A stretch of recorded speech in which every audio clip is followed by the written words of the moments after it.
Bendito sea el Señor. Vamos a la Biblia, libro de los Hechos, capítulo 5, versículos 7 al 11.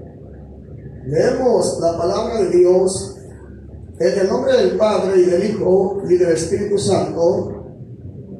Pasado un lapso como de 3 horas, sucedió que entró su mujer, no sabiendo lo que había acontecido. Entonces Pedro le dijo: dime, ¿vendisteis en tanto la heredad? Y ella dijo: sí, en tanto. Y Pedro le dijo: ¿por qué convinisteis en tentar al Espíritu del Señor? He aquí a la puerta los pies de los que han sepultado a tu marido, y te sacarán a ti. Al instante ella cayó a los pies de él y expiró. Y cuando entraron los jóvenes, la hallaron muerta, y la sacaron y la sepultaron junto a su marido. Y vino gran temor sobre toda la iglesia y sobre todos los que oyeron estas cosas. Amén. Gloria a Dios. Vamos a meditar un momento esta parte de la Biblia, mis hermanos. Aún no puedo alzar mucho la voz, pero lo que podamos hablar, lo vamos a hablar de modo que lo entendamos. El famoso caso de Ananías y Zafira. Eso usted lo ha leído, quizá lo ha predicado, lo ha escuchado. Hermanos, aquí aparece, fíjese bien, una pregunta muy importante. Cuando alguien le pregunta a usted, ¿cuál fue la mujer que duró solo 3 horas viuda y con vida? Fue la mujer llamada Zafira. Solo duró 3 horas viuda y con vida, porque después ella también murió.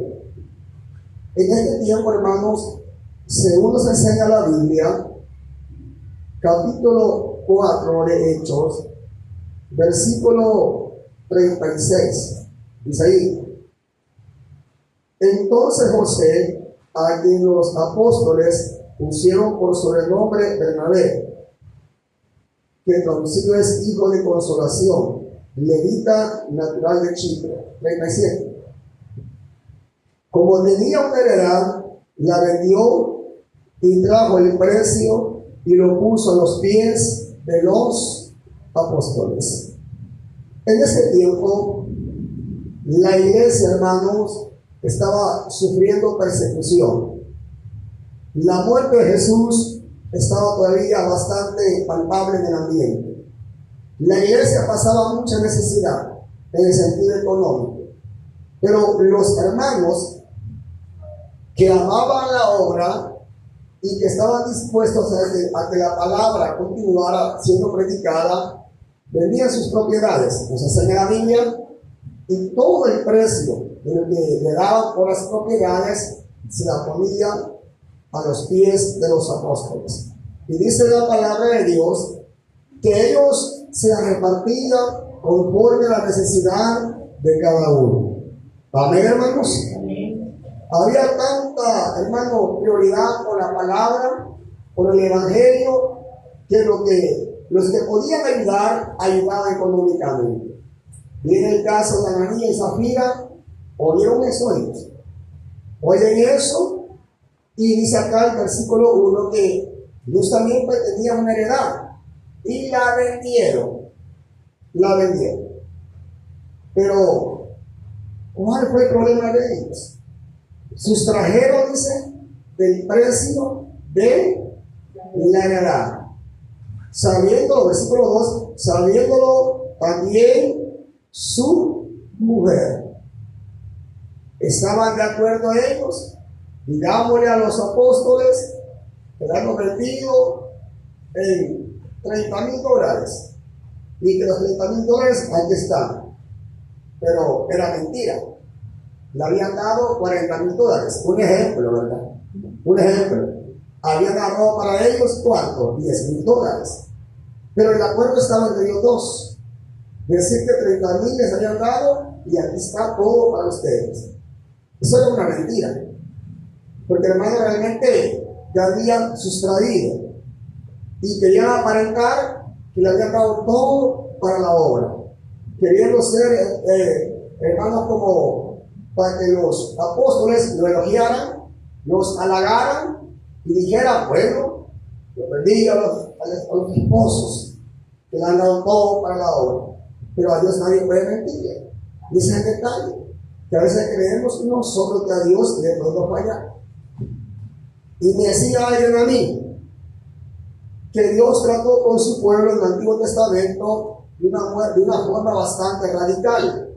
Ojo por ojo, diente por diente, vida por vida, y la paga del pecado es la muerte. Pero yo encuentro en el Nuevo Testamento dos acontecimientos también de muerte. Y es tremendo porque Dios no ha cambiado. El Dios del Antiguo Testamento es el Dios del Nuevo Testamento. Aunque si bien es cierto, vivimos ya por la gracia, no bajo la ley. Si Dios quiere cortar a alguien, lo corta, hermano, lo corta. Yo pienso en mi mente y digo yo: ¿cuántas veces yo he cometido actos? ¿Cuántas veces yo he hecho cosas dignas para que Dios me corte?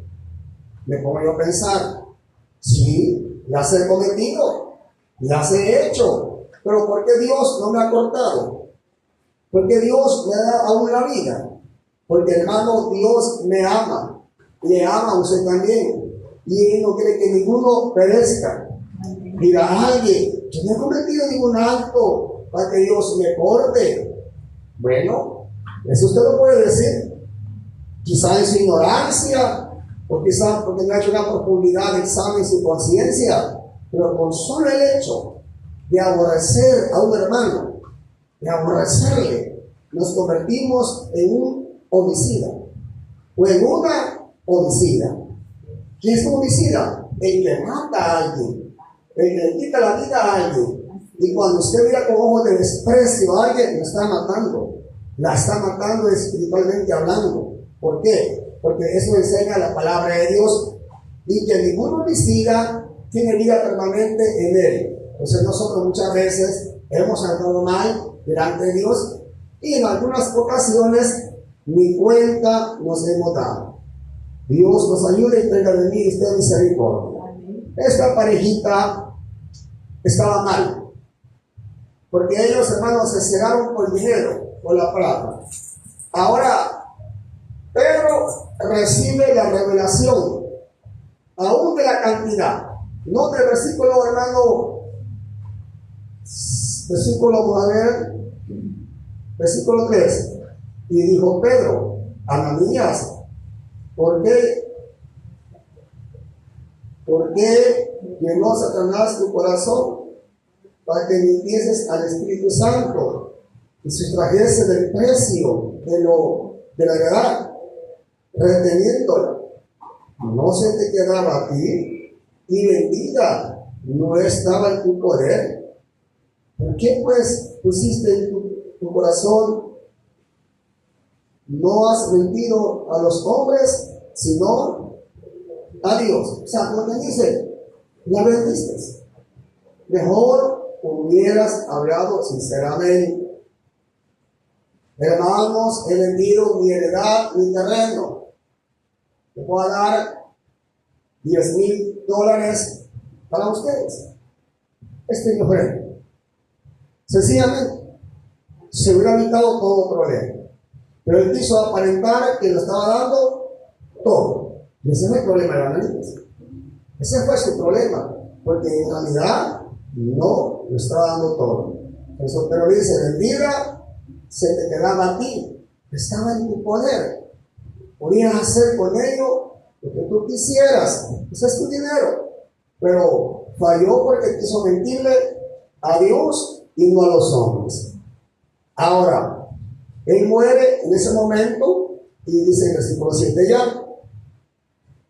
la esposa no sabía nada, no había llegado todavía, ahí entramos con la esposa.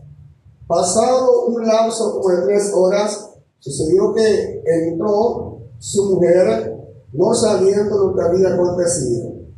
Ella era partícipe.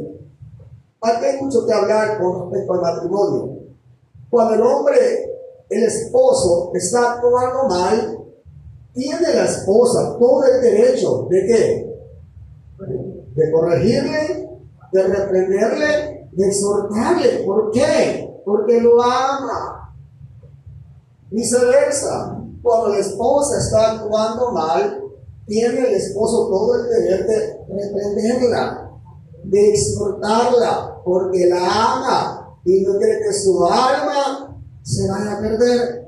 Pero en este caso ella consintió con su marido, quizá por temor, quizá por miedo al marido, o quizá porque era también avara, igual que el marido.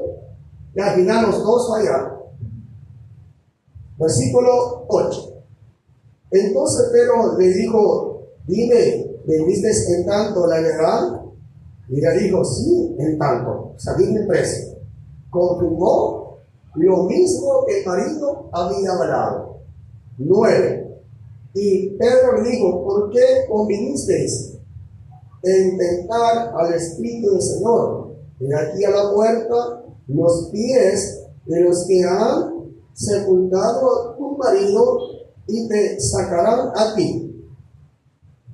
Fue un entierro sin vela, sin endecha, sin nada. Una muerte sin honra. Muere el varoncito, llegan los jóvenes, señores del templo, o de los ancianos, lo agarran y de inmediato lo van a enterrar. Vienen cansados ellos del entierro, fatigados, y de repente muerta la mujer. Hay que ir a enterrar también. Doble trabajo para ellos. Miren qué tremendo. Y aquí no estamos en el Antiguo Testamento, estamos en el Nuevo Testamento, donde nos da Dios a demostrar que Él no ha cambiado. Él es el mismo de ayer, de hoy por los siglos. Entonces, usted y yo que aún tenemos vida, valoremos la vida, valoremos el amor de Dios, hasta el día en que Él se apiade de nosotros y nos lleve a su presencia.